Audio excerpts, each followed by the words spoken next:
High school friend ko siya. So, nakilala ko siya sa camp. Nakakapagbukas ako ng loob ko sa kanya. Ganun din siya sa akin. In ways na madalas sa mga kakaligan, kung meron siyang crushes or kung meron ng crushes, ganun. Tsaka, bilang katrabaho naman, masipag din siya. Ginagawa niya yung trabaho niya on time. Tsaka, siya yung maraming kakilala na ate at kuya na kakilala ko sa org.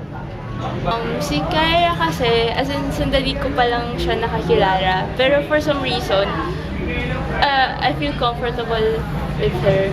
Hindi na siya natatakot na mag-share sa akin ng mga secrets niya. At the same time, hindi din ako natatakot na mag-share sa kanya ng mga problems ko. So, ang galing lang kasi it's not usual for me to be comfortable that easily. Pero yun nga, nagawa niya yun with me. Si Kyra, masipag, masunurin, very organized. Madalas sa meeting tahimik siya, pero kapag nagbigay siya ng comment niya, masyadong malaman. May dating talaga. So yun. Ayun, very open siya. I mean, sobrang vocal niya sa mga sinasabi niya.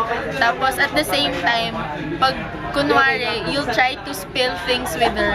She really keep it a secret at the same time.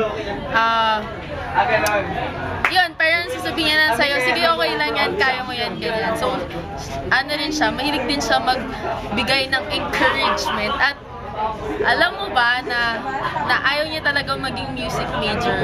Mas gusto niya mas pwede na siyang itapon sa kabilang college, ganyan. Kasi gusto niya talaga maging broadcom. Pero yun, she enjoys her craft very much. At the same time, believe ako sa kanya on how she manages her relationship with her friends at the same time sa kanyang ACADS. Ayun.